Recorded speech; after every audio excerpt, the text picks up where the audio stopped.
welcome to all the men and women of the West. I'm Joe, here with me is my co-host Dan. Hello and greetings. Today we're dealing with Aquilonia, the rise of its imperial status throughout the Hyborian continent. At the outset, we have to discuss how Zingara, Argos, and Ophir were all annexed outright by Aquilonia in the follow-up of the not-so-fun conflict with further west. What is more is that Koth and Corinthia and the western cities are made into tributaries of Aquilonia, with the border kingdom trying to resist, and Aquilonia and them engaging in a very bloody battle in their fields border kingdom. Then we've got Nemedia's response to this imperialist expansion on the part of Aquilonia. They formed a secret alliance that was not secret with Brithonia, Zamora, and Koth. But just as they did so, the Hyrcanians showed up, killed a lot of people, and the riders of the Hyrcanians would sweep over Zamora, ravage eastern Corinthia, and clash in the fields of Brithonia with Aquilonia.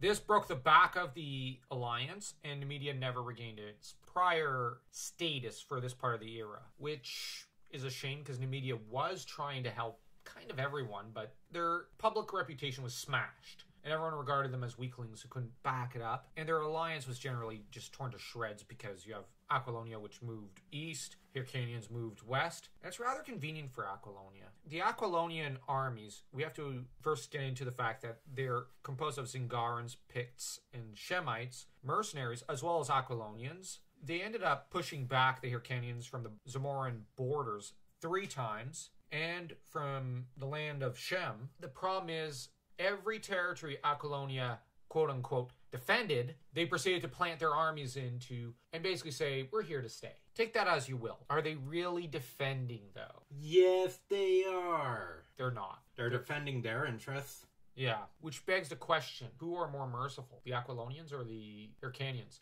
I don't think it's the Hyrcanians. But on the other hand, it doesn't seem like the Aquilonians are much fun to be ruled by. Unless it's Conan, who seems like a decent monarch, who cares about his people. The Turanian armies, though, would grow because they keep recruiting people from further east and adventurers from further east. And, of course, you've got in the north the Cimmerians and Nordheimerians bickering constantly. You've got frontier conflict between their lands and Hyperborea. You got Samaria, which they're bickering with the Picts and the Basonians. What did you think of this part of the conflict between Aquilonia and the Hyrcanians? At first, you'd think, okay, it's annexing territories, you've got a group of nations that want to rebel, and then suddenly these guys from who knows where comes in, barges in and saying, hey, we want all this. You'd never expect Wild Factor come in, but Aquilonia seemed awfully prepared. That's fair. And they seem to just come in very conveniently in the name of liberating the other states that were previously their enemies. Right, where the third group comes in, breaks the backbone of this alliance. And Aquilonia comes in with the answer saying, don't worry guys, we may have been enemies, but we'll protect you. Quite some way to crush opposition.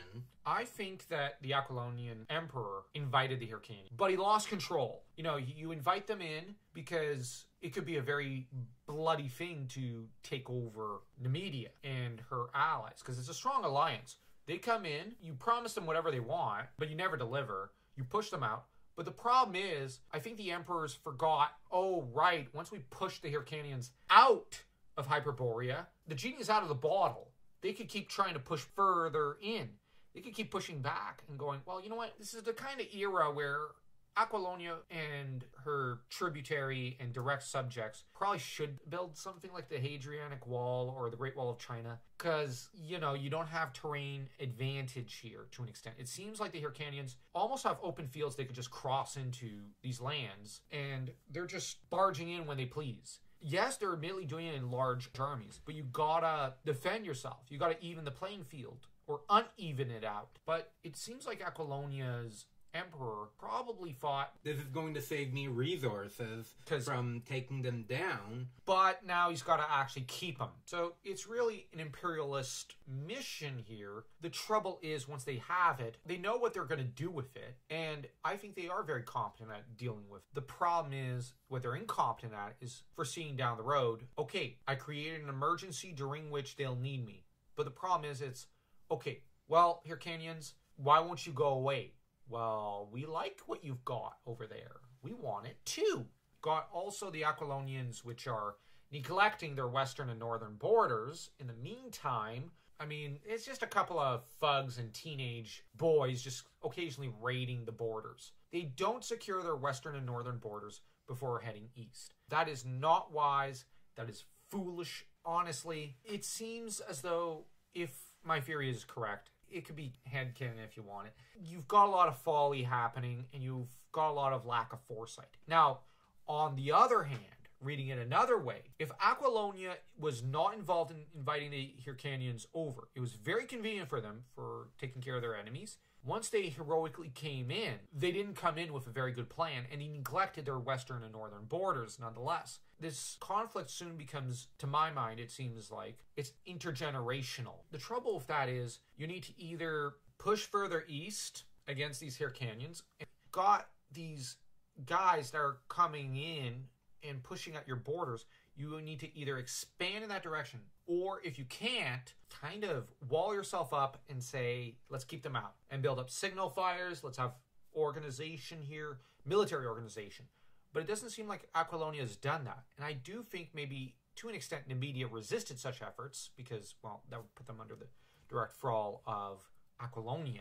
On the Hyrcanian end, Aquilonia is probably this big evil tyrant standing in the way of them and the freedom of going west and plundering and pillaging and destroying as they please. That said, this isn't a clean Aquilonian army because we got to bear in mind you've got barbarians in their army that they're sending a whack of barbarians up against a whack of barbarians alongside their own legions. So this is a very complex geopolitical nightmare that, frankly, had Aquilonia been satisfied with what it had, with the plenty that it had, if, as I quoted Plato in a previous episode, if she had worn her wealth with moderation, she might have survived longer. I'm terming Aquilonia in the context of she because a lot of old nations used to be termed as such because you have Marianne with France, you have Germania, the embodiment of Germany, Britannia, the embodiment of Britain, Skoda for Scotland. It's an old manner of speech. And as you mentioned earlier, with a Hadrianic wall, it would allow them to direct military resources to the other side of the nation.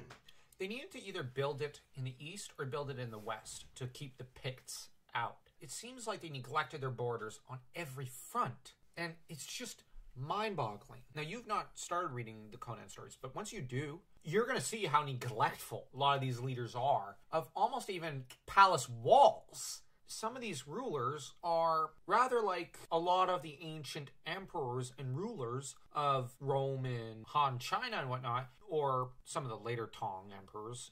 They just become totally neglectful of their state and even almost their own house. Your house is burning down and you're going, you know that meme?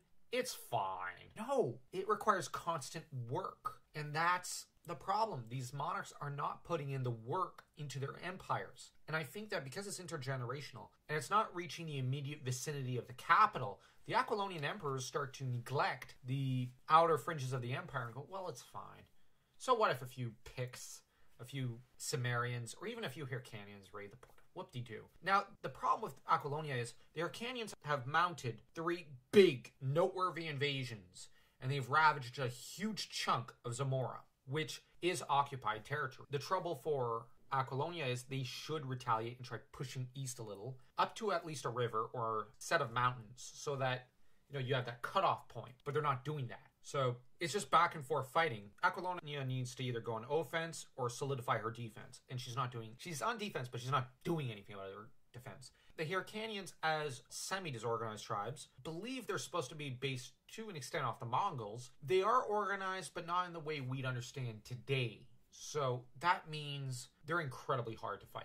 I will give them that much. They're incredibly hard to fight. They're brilliant generals, and they are brilliant fighters. And they're probably all but raised on horseback. The problem with that is the Hyrcanians have met almost an impenetrable wall in Aquilonia. But Aquilonia is removing her western defenses to shore up the east, which opens up another frontier, though they don't realize it yet. And as for the Hyrcanians, they can't get in till the west punches through the Aquilonians. You have two immovable forces that have met each other, and they are not liking each other. And it is pretty interesting. Next time, we'll be dealing with the introduction of the first named Conan the Barbarian Hyborian Age character, Arus, the priest who thought he could tame the Picts. And until next time, if you enjoyed this video, don't forget to smash that like and that subscribe button, because it always helps the channel, like you're Conan smashing your enemies into itty-bitty pieces.